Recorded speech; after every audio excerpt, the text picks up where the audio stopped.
네, 안녕들 하셨어요? 지중해 역사와 예술을 공부하면서 즐거움과 행복을 얻는 시간, 지중해 시간여행이 마련하는 산토리니 크레타 역사예술기행, 오늘은 13번째로 산토리니 아크로티리 유적지에 남은 프레스코 그림에서 보는 미노아의 복싱소년이라고 하는 것을 주제로 해서 프레스코 그림을 살펴보겠습니다. 그러니까 오늘까지가 산토리니입니다. 그리고 산토리니 테라 선사 박물관에 있는 미노아 프레스코를 이제 끝으로 살펴보는 시간이 되겠습니다. 다음 시간부터 이제 크레타로 넘어가는 거죠. 그리스 문명의 남상, 서양 문명의 남상이죠. 그리고 그리스 문명의 시작은 에게 문명이고, 에게 문명은 이제 키클라데스 문명과 미노아 문명이 에게에서 싹튼 건데, 그 두 번째 미노아 문명은 산토리니와 크레타에서 이루어지는 거고, 산토리니와 크레타는 아래쪽 주황색 원안에 들어가 있는 산토리니 섬과 크레타 두 개를 합쳐서 미노아 문명이라고 부르는 거고요. 이 산토리니에 여기에 표시된 노란색의 다양한 명승지와 유적지. 오늘이 이제 산토리니 끝 시간이 되고, 다음 시간부터는 크레타에 있는 이 어떤 검은색으로 표현된 미노아 유적지와 노란색으로 되어 있는 또 다른 명승지를 살펴보는 그런 시간을 갖도록 하고요. 이렇게 많은 돈이 들어가는 산토리니 크레타 여행을 우리 이제 지중해 시간 여행이 제공하는 유튜브 여행으로 아주 무료로 쉽게 즐겁게 즐길 수가 있는 거죠. 자, 산토리니 섬 이 두 가지 책을 기본으로 해서 오늘의 학습 요점은 미노아 프레스코의 이제 맨 끝부분 복싱 소년, 푸른 원숭이의 집, 이렇게 이제 중심 주제를 갖고 살펴보겠습니다. 자, 산토리니 프레스코에 아프리카 사람이 있었을까요? 아프리카 사람이 있었을 것 같아요. 네. 아프리카 사람이라서 뭐 우리가 아는 그런 뭐 아주 검은 흑인 그런 걸 연상하면 안 됩니다. 답을 미리 얘기해 버렸네. 뭐 답은 아닐 수도 있어요. 그러니까 그 아프리카 사람이 노예예요? 노예예요? 아닐 것 같아요? 네. 그러니까는 기본적으로 오늘날 유적이나 유물로 남아 있는 데서 시각예술에서 그 뭐 노예라든가 일반인이라든가 이런 거를 묘사할 수 있는 거는 아닙니다. 아주 그 최상류의 어떤 뭐 층이라든가 또는 뭐 지배자나 또는 신관 이런 거와 관련된 사람들 위주로 나오기 때문에 일반인들이 나오는 건 이제 먼 군중들 나올 때는 잠깐 나올 게 있습니다만 그 단독으로 묘사할 때는 그런 사람을 그릴 수 있는 상황은 아니었다 이렇게 보시면 되고요. 참고로 그냥 간단히 말씀드리면 서양 미술사에서 그리스 미술사에서 일반인들을 다루기 시작한 건 헬레니즘 시대부터 나오고 그 전에 등장하는 사람들은 일반인은 거기에 끼어들 수 있는 여지가 없는 거죠. 자, 푸른새가 있다? 그럴 것 같아요. 네, 푸른새. 여성 변발도 있다? 요건 한번 물어봐야겠네요. 지난 시간에 우리가 남성 변발을 봤어요. 그럼 여성한테도 변발을 했어요?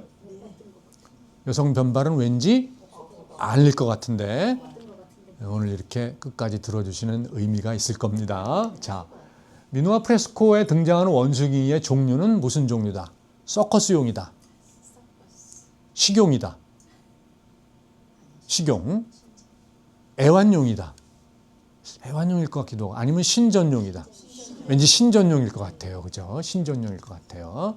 오늘의 강의 소재는 이국적인 아크로티리 그 프레스코 세 점을 살펴보고 서쪽 집에 있는 장식 프레스코 잠깐 살펴보고 그 다음에 푸른 원숭이 집이라는 것과 복싱 소년의 집이라는 걸 살펴보는 그런 시간을 갖도록 하겠습니다. 자, 선사 박물관 안에 있는 이국적인 풍경의 세 점의 프레스코. 먼저 하나 보면 이게 이제 푸른 원숭이가 기도하는 원숭이인데 여기 이제 원숭이가 어디 있어요 지금? 요 아래 푸르스름하게 돼 있는 거 이게 원숭이에요. 원숭이에요. 얼굴 부분이 원숭이 얼굴이 조금 보이는 것 같기도 하고 이게 원숭이에요. 잘 안 보이셔도 그냥 원숭이다 이렇게 생각을 하시면 됩니다. 꼬리도 보이고 뭐 이게 아주 숨은 그림 찾기예요. 그죠? 이 원숭이 저 원숭이 자관 푸른 원숭이다.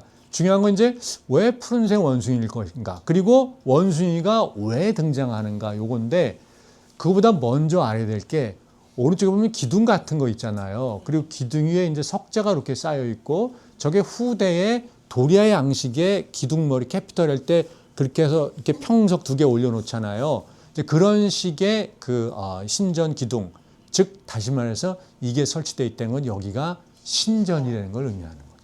신전이라고 하는 것을. 그래서 그런 것을 우리가 머릿속에 집어넣으면 거기에 왜 원숭이가 가 있는지, 푸른 원숭이가 왜 가 있는지 이걸 우리가 이제 상상해 볼 수 있는 거고, 기둥 앞에 푸른 원숭이가 있는데 이 푸른 원숭이, 원숭이 사원이 있어요, 실제? 어디에? 태국에?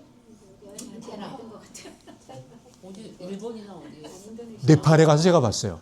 네팔에 이제 갔더니 이게 네팔의 이제 수도 카트만두인데 여기에 원숭이 사원이라고 아예 있어요.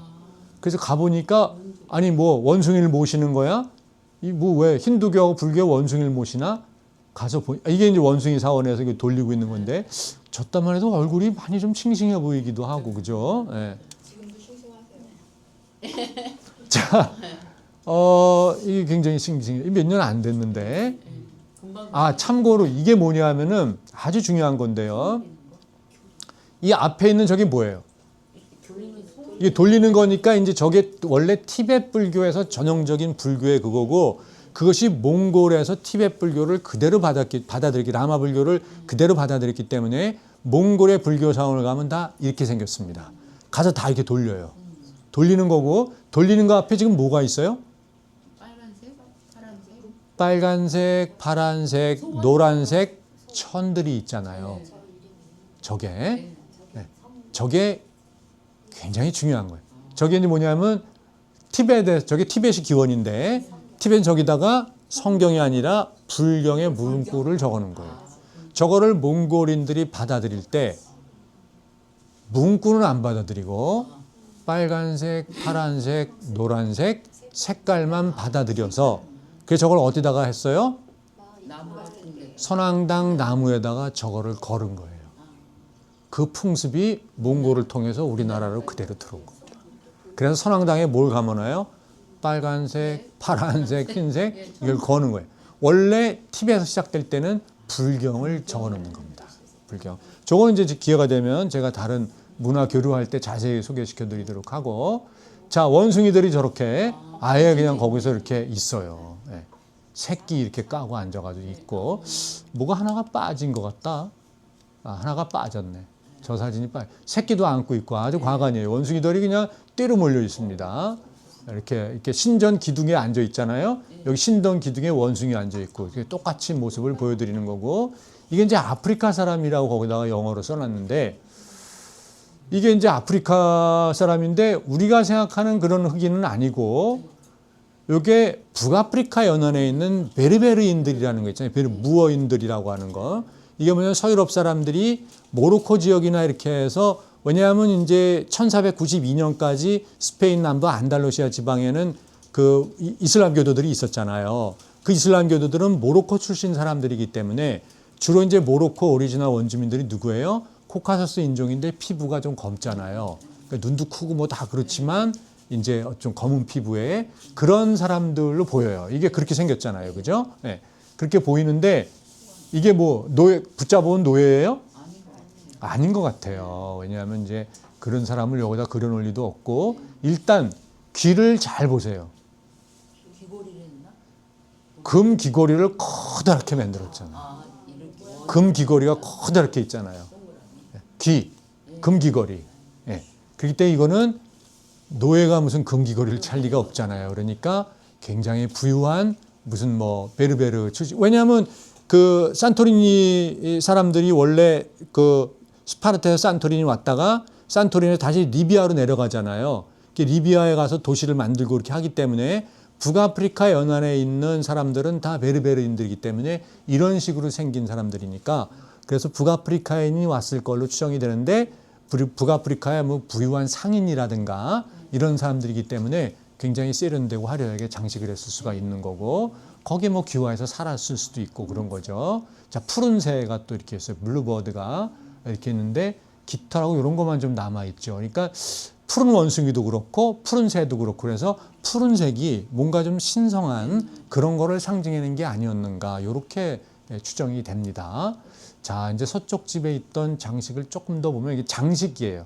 그러니까 실내 벽 장식을 어떻게 했는가를 보여주는 건데 이게 재밌죠? 벽 장식이 보면은 여기에 이제 그런 게 나오는 거예요. 그러니까는 뭔가 기둥이 세워져 있고 기둥이 하나, 둘, 세 개가 세워져 있잖아요. 그러니까 이쪽 그림 말고 왼쪽에 있는 그림 보면은 기본적으로 기둥 세 개가 되어 있는데 기둥 끝에 백합꽃 무늬가 이렇게 돼 있고 그 밑으로 기둥이 돼 있고 가로로 긴 줄이 하나 있고 그 밑으로 다시 원형으로 휘어져 가지고 화환이 내려져 있는 저런 게 반복적으로 이렇게 장식이 되어 있어요. 그러니까 요즘 우리가 어떤 벽지 같은 거 붙일 때 어떤 표준화된 벽지 갖다 붙이잖아요. 그 식으로 저런 장식이 표준화돼 가지고 프레스코 그림을 저렇게 그렸던 게 아닌가 이렇게 이제 추정을 하는 거예요. 그래서 다시 한번 볼까요? 백합과의 바다수선화 맨 꼭대기에 그려놓고 그죠? 백합 나리꽃 이렇게 있고 그 위로 바다수선화 있고 이렇게 수평으로 친 거 있죠? 수평 줄무늬 띠가 있죠? 물결무늬잖아요. 이렇게 그 아래로 구슬줄인데 구슬 엮였는데 아래로 이렇게 축 쳐져 있잖아요. 그리고 그 밑으로 나리꽃이 이렇게 송이송이별로 많이 매달려 있죠. 그죠? 그렇게 해서 이제 장식을 한 거니까 사실 굉장히 세련되게 기둥머리에서부터 백합꽃, 바다수선화, 물결무늬의 수평줄, 그 밑에 보석으로 되어 있는 이렇게 줄이 있고 거기에 백합꽃 송이를 갖다 내다는 거니까 갤런드죠. 화환이죠. 이런 모습을 그러니까 뭐 모양 내느냐고 낸 최대의 어떤 그런 그 아름다운 장식문이라고 우리가 이렇게 볼 수가 이렇게 보면 정확하게 나오죠. 그죠? 기둥 세 개 딱 하고 수평줄 그다음에 이렇게 그 구슬로 해가지고 매다른 거. 여기는 이게 이렇게 매달린 줄에 어떤 백합송이를 해놓지는 않았지만 양날 도끼 무늬 같은 것도 좀 보이는 것 같고 그래서 아주 그 최대의 어떤 화려한 이런 거 보이시죠? 네. 백합 위에 바다수선화, 그 밑으로 기둥에 수평줄, 물결무늬 그리고 이렇게 후여진 줄 이렇게 해서 장식 무늬를 많잖아요, 그죠? 다 그런 양식으로 이렇게 이게 묘사한 모습 우리가 이제 볼 수가 있고요. 자, 뭐 장식 그렇게 보고 사람이 우리는 중요하니까 사람인데 여인이 한 명 나오죠, 그죠? 여인인데 나이가 많이 들어 보여요, 애 때 보여요? 좀 들어 보여요? 자, 들어 보여요? 향로를 들고 있어요, 향로. 향로를 들고 있는데 의식을 치르는 거죠. 여신관일 수도 있고. 근데 머리가 어때요? 머리가 역시 변발입니다. 머리가. 그러니까 소녀인 거예요. 나이 든 사람은 저렇게 묘사를 안 해요. 그러니까 어린애든, 남자애든 여자애든 아직 성년식을 치르기 전까지는 변발로 묘사하는데 이집트도 마찬가지였어요. 이집트도 시각예술을 보면 여자도 변발을 했습니다. 남자뿐만 아니라 어린애를. 그래서 이집트에서 그대로 그런 풍습이 들어왔다는 걸 알 수 있고 귀걸이가 굉장히 화려하죠. 네, 그죠? 금에다가 뭔가 보석을 집어넣고 입술이라든가 아주 화려하게 화장하고 그 다음에 이제 옷이랑 가도 보면 무늬가 아주 장난이 아니에요. 이렇게 해서 향로를 들고 이렇게 가는 거기 때문에 굉장히 여신관의 그러니까 소녀, 그러니까 아직 이것도 그렇잖아요. 그러니까 소년이 성년식을 치른다 그러면 소녀도 성년식을 치를 수 있는 거고 그런 걸 우리가 이제 추정해 볼 수 있는 거고요. 기타 장식 무늬들이 물결 무늬라든가 그다음에 꽃받침 무늬라든가 이런 게 있고 자, 이제 푸른 원숭이의 집. 푸른 원숭이의 집이 어디 있냐면은 여기 아크로트 유적 무늬에서 오른쪽에 보면 푸른 원숭이의 집이라고 보이시죠? 푸른 원숭이 벽화. 그 집에서 뜯어온 거예요. 그래가지고 이렇게 돼 있는데 많이 훼손됐지만 원숭이의 얼굴 부분이라든가 이런 게 나온 부분들이 좀 있어요. 그래서 이렇게 푸른 원숭이. 푸른 원숭이가 아프리카 중동부 지역에서만 나기 때문에 굉장히 먼 지역에서부터 저거를 갖고 왔음을 알 수가 있는 거죠. 그러니까 당대 산토리니가 벌써 이집트 문명의 영향이 많이 있는 거를 우리가 알 수 있잖아요. 애들 변발하는 것부터. 그러니까 이집트 문명에서는 나일강 상류로 가면 수단 지역이고 하루 오전부터 수단 지역의 흑인들을 잡아오기도 하고 또는 교류도 하고 이런 걸 많이 했기 때문에 그쪽 지역에서 푸른 원숭이를 가져왔을 그런 확률이 굉장히 높다고 봐야죠. 그래서 이건 희귀 동물이기 때문에 이런 거를 신전에 갔다가 놨을 이런 확률이 있고 그 다음에 요거는 정면 모습이죠. 대개 다 이렇게 프로필인데 옆으로 보세요. 프로필이죠. 물론 왼쪽 인내에 있는 저 원숭이 머리를 보면 측면인데 눈동자는 정면이잖아요. 그러니까 이집트 벽화 할 때 다 그렇게 돼 있잖아요. 프로필인데 눈을 보면은 정면 눈동자를 갖다 그려놓잖아요.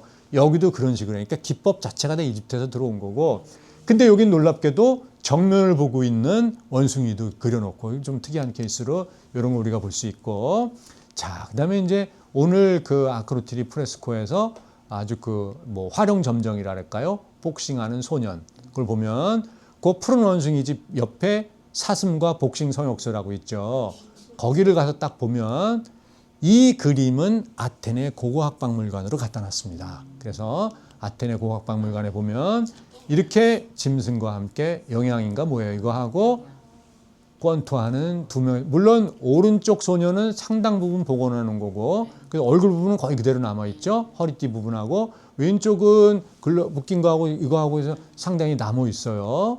자, 그래서 영양은 그냥 얼른 지나가시라 그러고 짐승도 목가적인 걸 묘사를 하고 복싱 소녀를 보면 벨트를 차고 글러브를 끼고 이렇게 하고 있는 모습이 보여요. 근데 오른쪽 소년을 보면 팔찌도 차고 있고 여기 팔찌 같은 것도 있고 그래서 그냥 보통 소년이 아니라 그냥 없는 집 노예 이런 게 아니란 말이에요. 여기다 등장하면 다. 그래서 그런 걸 우리가 사회적 높은 신분의 애들이라는 걸 알 수 있고 역시 변발이니까 소년이라는 걸 우리가 알 수가 있는 거예요. 그래서 이런 의식이 그럼 뭐였을까? 그러니까 여기서 중요한 몇 가지 포인트 중에 하나는 이미 미노아 시대에 권투가 있었구나. 그리고 권투를 하는 것에서의 어떤 그런 의미가 이건 이제 신전에서 뭔가 예를 들어서 올림픽이라고 하는 것도 우리가 4년에 한 번씩 지금까지 치르는데 BC 776년에 처음 그리스에서 올림픽이 생길 때 그 이유가 뭐냐면 제우스 신을 향한 제전입니다. 그게. 그러니까 이것도 신전 뭔가 의식을 치를 때에 체육 경기를 했을 수가 있는 거죠. 올림픽이 그렇게 시작이 된 거기 때문에 그런 측면으로 보고 고대 올림픽에서 BC 680년부터 권투 경기가 채택이 되기 때문에 그러니까는 뭐 이거는 그로부터 한 900여 년 전에 만들어진 그런 경기이긴 하지만 역시 호메로스가 썼던 일리아드에 보면은 그 파트로클로스가 죽었을 때에 그 아킬레스가 그 추모 경기할 때 병사들에게 권투 경기를 시키는 장면이 나오거든요. 그러니까 그게 기록된 시점이 BC 8세기니까 8세기에 이미 올림픽 이전부터 그리스에서 권투 경기를 많이 했다는 걸 알 수 있고 어떤 때 경기를 했어요? 제전을 치를 때. 그걸 이미 호메로스의 일리아드에서 확인하는 거고 미노아 프레스코에서도 권투가 나왔다는 거는 이건 성역서의 그림이 거의 뭐 100% 확실하기 때문에 그렇다면 성역서에서 뭔가 권투 같은 것도 의식을 치는 거다 이렇게 볼 수 있고 로마의 문명에서 가장 그 좀 잔인하기도 했고 했던 검투 경기 있잖아요. 그 검투 경기의 기원이 뭐냐면 로마인이 아니라 BC 3세기 초에 로마를 둘러싸고 있는 에트루리아라고 하는 로마의 선주 문명이 있는데 에트루리아에서 브루투스 페라라고 하는 사람의 아들들이 아버지 브루투스 페라가 죽었을 때 그 아버지에게 좀 저승 가서 영원히 잘 사세요라는 의미로 장례식 기념 경기로다가 노예 2명을 사다가 서로 찔러 죽이게 해서 피를 보는 그 경기가 검투 경기의 기원입니다. 그렇기 때문에 어떤 그 제전이라고 하는 것은 반드시 이런 뭔가의 격투라든가 뭐 이런 것들이 필요했기 때문에 뭐 그런 거를 우리가 이제 어느 하나의 뭐 결론을 내긴 좀 어렵고 그러한 고대 시대에 있었던 다양한 이벤트들을 머리에 놓고 저것도 그럼 분명히 신전에서 치렀던 거 아니겠는가 이렇게 보시면 되고 자 여기 아주 잘 남아 있죠, 그죠? 굉장히 애띠고 그죠? 귀걸이도 차고 있고 소년의 모습이니까 이제 애띠니까 여성 귀여운 이제 여성 같기도 하고 변발 팔찌 목 귀걸이 다한 모습이 남아 있고 자 이게 이제 조금 아까 말씀드린 BC 680년이 아니라 688년이네. 이때부터 이제 권투 경기가 BC 688년부터 된 거예요. 그래서 저런 흑색 인물 기법 도자기는 BC 6세기에 나온 거기 때문에 BC 6세기의 그리스 도자기에서 글러브를 끼고 권투하고 있는 장면이 시각예술품으로 남아 있는 거예요. 그죠? 이거 우리가 알 수가 있고 여기 설명해 놨네. 그래서 파트로클로스 추모 경기에서 소가죽 장갑을 끼고 싸웠다라고 하는 구체적인 묘사가 일리아드에 나오거든요. 그러니까 그런 걸 통해서 알 수 있고 그 다음에 요거는 이제 딜로스 박물관에 있는 프레스코 그림인데 야 요거는 진짜 요즘 복싱 경기하고 똑같아, 그죠? 저런 팬츠 왜 입고 하잖아요. 옛날에 홍수환 유재도 할 때 뭐 카라스키아 뭐 냉기고 그럴 때 저렇게 헐렁한 팬츠 입고 했던 거가 나는데 그 그리스의 문헌이라는 걸 보면은 이렇게 해서 뭐 경쾌하게 이렇게 연습하는 걸 그거를 스키야 마키야 섀도우 복싱하는 거 자기 혼자 막 이렇게 그다음에 이제 샌드백 모래 놓고 치잖아요. 그런 건 코리코스.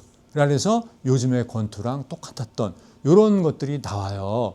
그리고 끝으로 아주 흥미로운 로마 시대 권투 모자이크 하나 보여드릴게요. 이겁니다. 튀니지 수도 튀니스에 있는 바르도 박물관에 있는 로마 모자이크를 보면은 깨져가지고 쓰러져 다운당한 선수의 모습이 묘사되어 있어요. 그러면 그리스 로마 올림픽에서 권투 경기가 왜 위험했냐면은 글러브도 그렇게 좋지가 않았지만 기본적으로 몸통 공격을 안 했습니다. 얼굴만 집중적으로 때리는 거예요. 그러니까 그냥 이거 뭐 터지고 깨지고 막 이런 것들이 많이 일어났기 때문에 그래서 굉장히 권투 경기가 위험했어요. 물론 더 위험한 경기도 하나 있는데 그건 뭐 올림픽 경기 소개하는 건 아니니까 그래서 이런 권투 경기를 담은 이 그리스 로마 시대에 다양한 시각 유물이 있고 그 기원은 미노와 프레스코에 있는 거다. 산토리니 아크로티비 유적지에서 출토한 복싱하는 소년 성역수에서 나온 그림을 아테네 고고학박물관에 가면 오리지널을 볼 수 있고 그리고 거기 가실 상황이 시간이 없으시면 지중해 시간여행 유튜브를 보시면 됩니다.